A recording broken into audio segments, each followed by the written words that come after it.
آج الحمدللہ ہمارا 23ویں پارے کی تلاوت کی گئی۔ 23واں پارہ آج یعنی ایک پارے کی ترتیب اس سے شروع ہو رہی ہے، 23ویں پارے سے۔ یہاں سورہ یاسین کا کوئی 1-1.5 صفحہ جہاں سے سورہ یاسین شروع ہوئی ہے، یہ تھوڑا سا زیادہ ہے ایک پارے سے۔ انشاءاللہ آگے یہی ترتیب رہے گی۔ سورہ یاسین اس کو قلب قرآن کہتے ہیں، قرآن کا خلاصہ کہتے ہیں کہ سورہ یاسین میں وہ الفاظ استعمال ہوئے ہیں جس کا قلب انسانی پر ایک گہرا تعلق ہوتا ہے، ایک گہرا اثر ہوتا ہے، ایک غیبی تسکین ملتی ہے سورہ یاسین سے قلب روحانی کو۔ خیر اس نوعیت کی چیزیں ہیں اس سورہ یاسین کے اندر، اور کمال کے مضامین میں شروع میں اللہ رب العزت نے نبی علیہ السلام کو قرآن اور نبی علیہ السلام کی ذات عالی کو دونوں کو ملا کے کچھ قسمیں کھائی ہیں، والقرآن الحکیم انک لمن المرسلین۔ اس کے بعد اہل کفر سے تخاطب ہے کہ سواء علیہم اانذرتہم ام لم تنذرہم لا یؤمنون، کہ آپ ان کو ڈرائیں یا نہ ڈرائیں ان کے لیے برابر ہے۔ اس کے بعد حضرت موسیٰ علیہ السلام کا نام لیے بغیر ایک قصہ بیان کیا، اذ ارسلنا الیہم اثنین فکذبوہما فعززنا بثالث۔ حضرت موسیٰ نے 3 پیغمبر بھیجے، 2 پیغمبروں کو انہوں نے رسوا کیا اور قید کر دیا، لیکن تیسرے پیغمبر فعززنا بثالث کو تیسرے کی انہوں نے بڑی عزت کی، تکریم کی۔ پورا واقعہ ہے ایک۔ پھر اس کے بعد حبیب نجار کا قصہ ہے، وہ وجاء من اقصى المدینة رجل یسعی قال یا قوم اتبعوا المرسلین۔ یہ حبیب نجار نے پکار لگائی تھی کہ اے میری قوم کے لوگوں، پیغمبروں کے پیچھے چلو، پیغمبروں کا اتباع کرو۔ پھر اس کے بعد یہ ساری تقریر اسی حبیب نجار کی ہے، وما لی لا اعبد الذی فطرنی والیہ ترجعون لا اتخذ من دونہ آلہۃ، یہ ساری تقریر اس کی ہے۔ یا حسن والعیب علی العباد سے یہ ساری تقریر جا کے اس کی ختم ہوتی ہے۔ پھر اس کے بعد دلائل تعریفی ہے، اولم یروا الا اننا قبلهم من القرون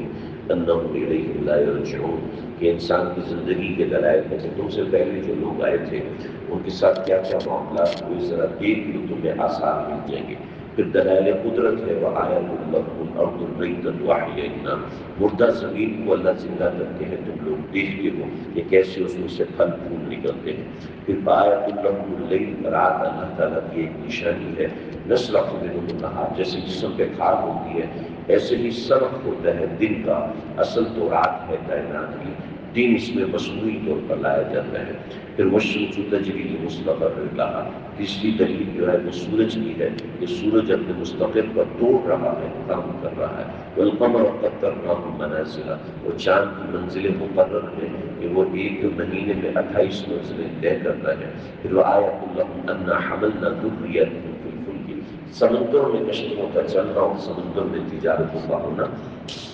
یہ ساری کی ساری دلیل ہے۔ وَخَلَقْنَا لَهُم مِّن مِّثْلِهِ مَا يَرْكَبُونَ، اور اسی طریقے سے خشکی میں سواریوں کا پیدا ہونا، یہ بھی اللہ رب العزت کی طرف سے ایک دلیل ہے۔ پھر تذکرہ قیامت ہے، وَنُفِخَ فِي الصُّورِ فَإِذَا هُم مِّنَ الْأَجْدَاثِ إِلَىٰ رَبِّهِمْ يَنسِلُونَ۔ پھر تذکرہ قیامت بالکل ایک الگ انداز سے سورہ یاسین کے اندر، إِن كَانَتْ إِلَّا صَيْحَةٌ وَاحِدَةٌ، یہ بھی ہے۔ اور پھر وَامْتَازُوا الْيَوْمَ أَيُّهَا الْمُجْرِمُونَ کی پکار لگے گی کہ مجرموں آج الگ ہو جاؤ۔ پھر اس کے بعد اللہ رب العزت نے نبی علیہ السلام کی صفائی پیش کی، وَمَا عَلَّمْنَاهُ الشِّعْرَ وَمَا يَنبَغِي لَهُ، ان کو نہ شعر آتا ہے نہ شعر بنانا جانتے ہیں، پھر بھی وہ اتنا فصیح و بلیغ کلام کہہ رہے ہیں، یہ دلیل ہے ان کی نبوت کی۔ اور وَمَن نُعَمِّرْهُ نُنَكِّسْهُ فِي الْخَلْقِ، لمبی عمر گزار دی تمہارے اندر اور ابھی تم یہ سمجھتے ہو کہ یہ جھوٹ بول رہے ہیں، یہ غلط ہے۔ پھر ولید بن مغیرہ نے جو مناظرہ کیا نبی علیہ السلام کے سامنے، ایک ہڈی اٹھائی اور اس کو پیسا اور پیس کے پھونک ماری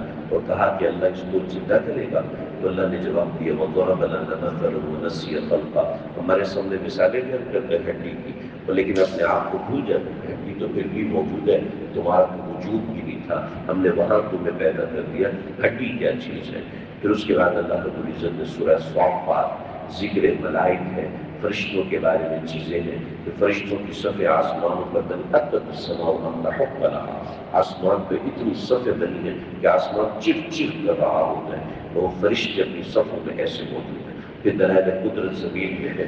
آسمانوں کی اطلاع سے وحفظا من كل شیطان مارد لا يسمعون الى الملأ الاعلى، یہ اللہ رب العزت شہاب الثاقب پھینکتے ہیں، اس کے پیچھے چیزیں ہوتی ہیں، معاملات ہوتے ہیں۔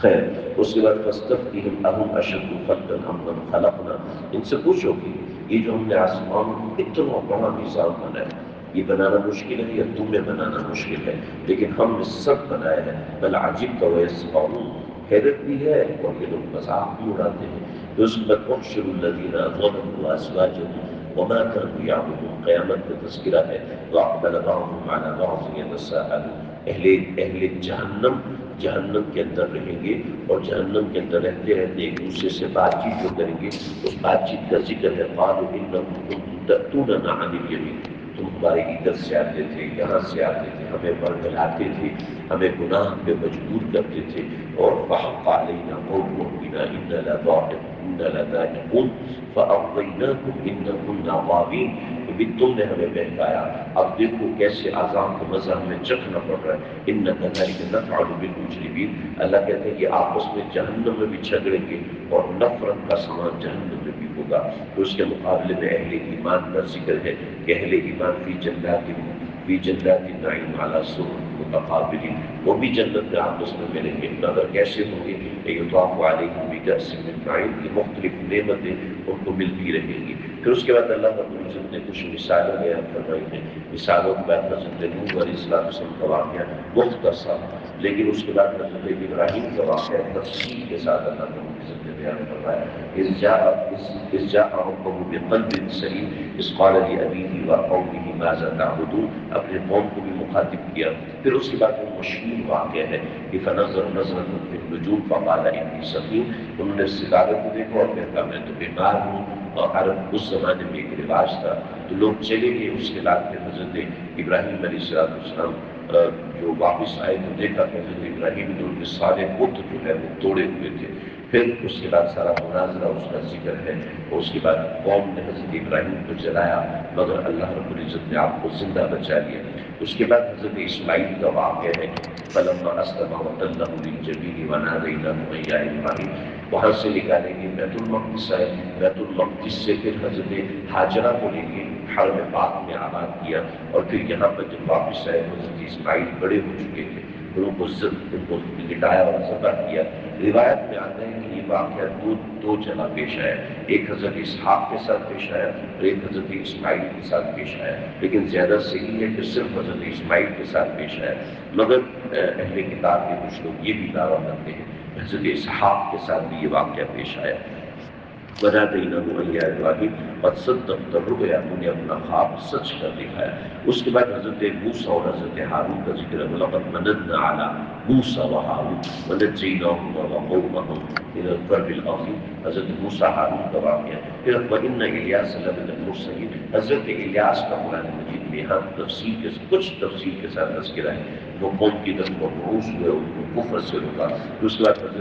حضرت لوط علیہ السلام کا تذکرہ ہے کچھ الفاظ کے، کچھ آیتوں کے اندر، اور پھر حضرت یونس کا ذکر ہے، اور پھر اہل کفر کے لیے کچھ مشکل سوالات ہیں۔ وَاسْتَفْتِهِمْ عَلِرَبِّكَ الْبَنَاتُ وَلَهُمُ الْبَنُونَ، ان سے پوچھو کہ بھئی انہوں نے اللہ کے لیے فرشتوں کو بیٹیاں بنایا، ام خلقنا الملائکۃ اناثا وهم شاہدون، ہم نے فرشتوں کو لڑکیاں بنایا، یہ لوگ وہاں موجود تھے اور دیکھ رہے تھے کہ ان کے پاس کوئی گواہی موجود ہے، اس وجہ سے کچھ سوال اللہ رب العزت نے کیے۔ اس میں سورہ صاد قرآن کی قسم کھائی، والقرآن ذی الذکر، جیسے یاسین کے اندر قرآن کی قسم کھائی، ایسے صاد کے اندر قرآن کی قسم کھائی ہے۔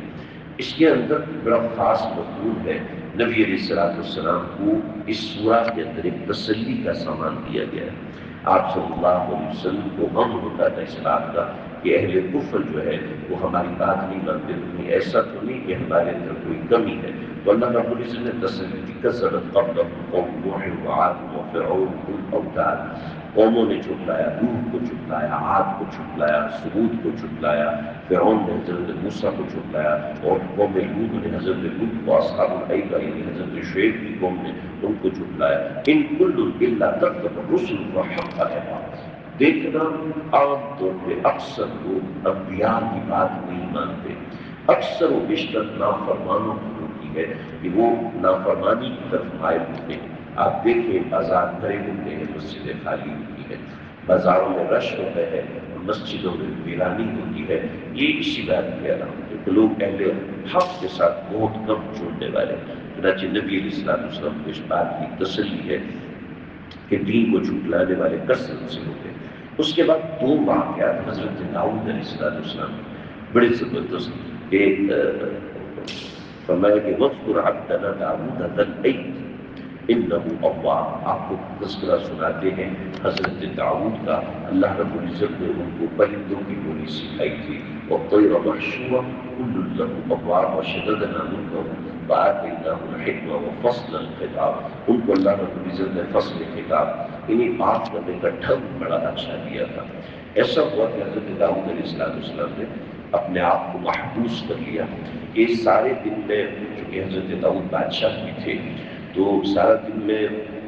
مخلوق کی خدمت اور اس میں لگا رہتا ہوں تو عبادات میری کمزور ہو جاتی ہیں، لہٰذا کچھ وقت میں اللہ کی عبادت کروں گا۔ چنانچہ جب حضرت داؤد نے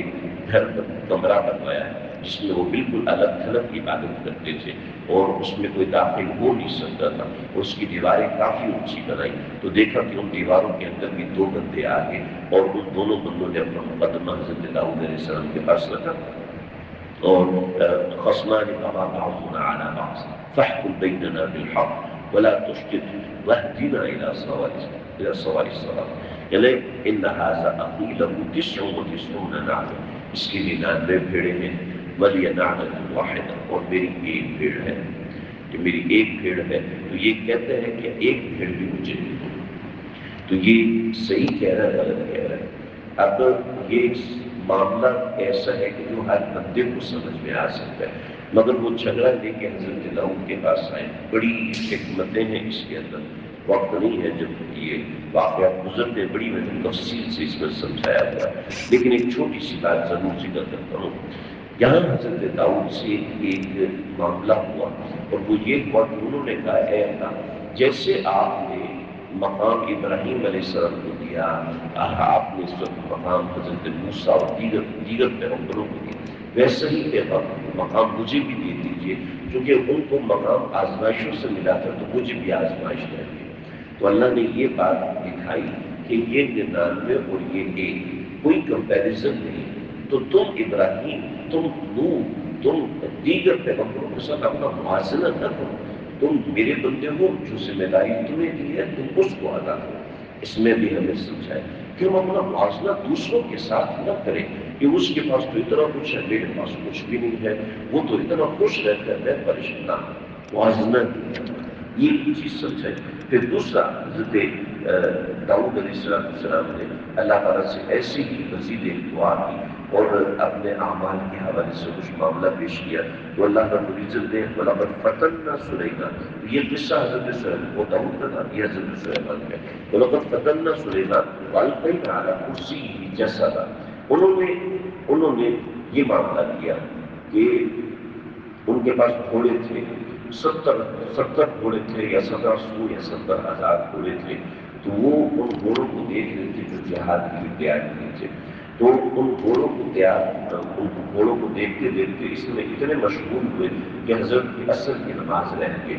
جب نماز رہ گئی تو بڑے پریشان ہوئے کہ اور وہ 70,000 گھوڑے انہوں نے اللہ کے راستے میں ذبح کر ڈالے کہ بھئی میں اس مال جہاد میں لگ گیا اور میری نماز رہ گئی، اتنا ان کو غم ہوا، اور پھر انہوں نے قسم کھائی، قسم یہ کھائی کہ میرے 70 بچے ہوں گے اور سب کے سب بچوں کو میں اللہ کے راستے میں جہاد کے لیے نکالوں گا، ان کی 70 ازواج تھی، تو اللہ سے دعا مانگی اور یہ کہا کہ میں 70 کے 70 بچوں کو اللہ کے دین کی جہاد میں رکھوں گا، سپاہی سالار بنوں گا، اور جیسے یہ 70 گھوڑے میں نے ذبح کر دی ایسے اپنے بچوں کو بھی ذبح کروا دوں گا، یہ دعا کی۔ اور اس کے بعد جب اولاد کا وقت آیا تو صرف ایک بچہ پیدا ہوا جو کہ ناقص، اپنے ازواج میں کسی ایک سے بھی بچہ پیدا نہیں ہوا، اور ایک سے ہوا تو وہ بھی ناقص بچہ پیدا ہوا، جس کی دروازوں قینا علی کرسیہ جسدا، ایک ناقص بچہ پیدا ہوا۔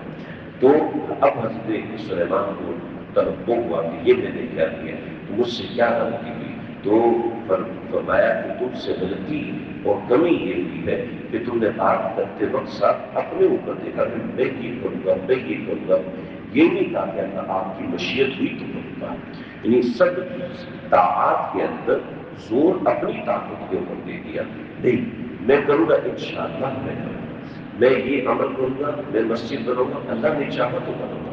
میرا کوئی زور نہیں، مدرسہ بناؤں گا میرا کوئی زور نہیں، میں اپنی کوشش کروں گا۔ تو ایسے ہی کوئی کام ہو، کوئی اللہ کے دین کا کام ہو، جہاد اتنا بڑا کام ہے کہ اپنے بچے میں قربان کر دوں گا، اللہ کو پسند نہیں ہے یہ کہ اللہ کی توفیق ہوئی تو اپنے بچے قربان کروں، اپنی طرف کیوں اشارہ کرتا ہے کہ یہ کام میں کروں؟ تو یہ بڑے لوگ ہیں جن کی اللہ رب العزت اصلاح فرماتے تھے۔ وَأَيُّوب، اور پھر حضرت ایوب کا ذکر ہے، وَاذْكُرْ عَبْدَنَا أَيُّوبَ إِذْ نَادَىٰ رَبَّهُ أَنِّي مَسَّنِيَ الشَّيْطَانُ بِنُصْبٍ وَعَذَابٍ۔ حضرت ایوب شدید بیمار رہے، اور بیماری رہنے کے بعد حضرت ایوب دوبارہ جب بحال صحت ہوئے تو ان کا قصہ ہے۔ پھر اس کے بعد اللہ نے وَاذْكُرْ إِسْمَاعِيلَ وَالْيَسَعَ وَذَا الْكِفْلِ، حضرت اسماعیل، حضرت یسع اور الکفل، ان حضرات کا ذکر ہے، ان بیٹیوں کا ذکر ہے۔ اس کے بعد جو سورج شروع ہو رہی ہے سورہ زمر شروع ہو رہی ہے۔ کامیابی اور ناکامی کے اصول اس سورہ کے اندر اللہ رب العزت نے ذکر کیے ہیں، اور اس کے اندر انسان کی فطرت کو اللہ نے بار بار چھیڑا ہے، کیونکہ انسان اللہ کی طرف دیکھتا نہیں ہے، اپنی طاقت کی طرف، اپنے قوت کی طرف دیکھتا ہے۔ وَإِذَا مَسَّ الْإِنسَانَ الضُّرُّ دَعَا رَبَّهُ مُنِيبًا إِلَيْهِ۔ تقریباً ہر ستارے میں آپ دیکھ رہے ہیں کہ یہ بات آتی ہے کہ جب انسان تکلیف میں آتا ہے تو منیبًا إِلَيْهِ، بڑا مخلص ہو کر مجھے پکارتا ہے، بڑا مخلص ہو کے مجھے پکارتا ہے، پھر میں اس کو دیتا ہوں، پھر ثم إذا خَوَّلَهُ نِعْمَةً مِّنْهُ نَسِيَ مَا كَانَ يَدْعُو إِلَيْهِ۔ جب میں اس کو دے دیتا ہوں تو بھول جاتا ہے، پھر دوبارہ میرے پاس نہیں آتا، پھر دوبارہ دعا نہیں کرتا، پھر دوبارہ شکر ادا نہیں کرتا۔ چنانچہ جب کبھی تکلیف آئے اللہ سے رجوع کرے، رجوع کرنے کے بعد جب وہ تکلیف ختم ہو جائے تب بھی رجوع کرے۔ یہ بھی ابھی جو رجوع ہوتا ہے وہ دعا کا ہوتا ہے، اور اس کے بعد جو رجوع ہوتا ہے وہ شکر کا ہوتا ہے کہ شکرانے کے طور پر بکرا کاٹے، شکرانے کے طور پر دائیں سفر کرے، بچوں کو کھلائے، یتیموں کو کھلائے، یتیم خانے میں دے، کسی مدرسے میں دے، یا نیک لوگوں کو جمع کرے، ان کو کھانا کھلائے کہ یہ میرا کام ہوا ہے۔ ان کو بتانے کی ضرورت نہیں، اللہ کی طرف اللہ کے سامنے اپنے شکرانے کا اظہار کرے، بھی کھانا بانٹے، کھانا تقسیم کرے، پیسے تقسیم کرے کہ یہ میرا کام ہوا ہے۔ 100 روپے تقسیم کر دے، 1000 روپے تقسیم کر دے، مگر کرے کہ اللہ نے میرا یہ کام کیا ہے۔ اس کے بعد اللہ رب العزت نے ایک خاص اصول بیان فرمایا، اگر دین کے اندر تمہیں کسی دنیا کے خطے میں مشکل پیش آ رہی ہے، وہ مشکل دو طرح کی ہوتی ہے، ایک مشکل ایک ماحول اچھا نہیں ہے، یہ دین میں مشکل ہے، اور ایک مشکل یہ ہے کہ اس ماحول میں آپ بددینی پر مجبور ہو جاتے ہیں۔ تو اس صورت میں اللہ نے فرمایا جب تم بددینی پر مجبور ہو رہے ہو تو ارض اللہ واسعہ، اللہ کی زمین بڑی وسیع ہے، چاہو تو اس کی طرف چلے جاؤ۔ اور قل انی امرت ان اعبد اللہ مخلصا لہ الدین، انسان اللہ کے دین سے مخلص ہو کر چلے، پھر مخلص ہو کر چلتا ہے تو پھر اس کے لیے رستے کھلتے ہیں کہ افمن شرح اللہ صدرہ للاسلام فهو علی نور من ربہ، جس کا دل اللہ نے اسلام کے لیے کھولا ہوا ہے تو وہ اللہ کی طرف سے نور پر معمور ہے۔ یہ الحمدللہ ہم سب مسلمان ہیں، یہ آیت آپ کے لیے بھی ہے، میرے لیے، چاہے ہم کتنے گندے، کتنے گنہگار بے نمازی ہیں یا بد نظر ہیں، چاہے کتنے گنہگار ہیں، لیکن افمن شرح اللہ صدرہ للاسلام، تو بندہ جس کا دل اسلام کے لیے کھل گیا، یعنی میں اللہ کو نہیں چھوڑ سکتا، فهو علی نور من ربہ، اپنے پروردگار کی طرف سے نور پہ ہوتا ہے۔ اور اسی نور کا بقرہ میں ذکر ہے کہ کلما اضاء جب ان کے اوپر روشنی آتی، ایمان کی روشنی آتی، نور والا اللہ نور السماوات، اللہ آسمان و زمین کا نور، کوئی ایمان کا نور ہے۔ تو فویل للقاسیۃ قلوبہم من ذکر اللہ، وہ لوگ جو کہ ایمان کے نور سے خالی ہے، پھر ان کے لیے برائی ہے اور اس طرح کی چیزیں ہیں۔ تو یہ 23واں پارہ ایک بار ختم ہو رہا ہے سورہ زمر کے اندر، انشاءاللہ 24واں پارہ زمر کہتے ہیں جماعت کو۔ تو قیامت کے دن کچھ جماعتیں جنت میں جائیں گی، کچھ جہنم میں جائیں گی، تو اس میں آخری صورت میں اس کا ذکر ہے انشاءاللہ۔ اللہ سمجھنے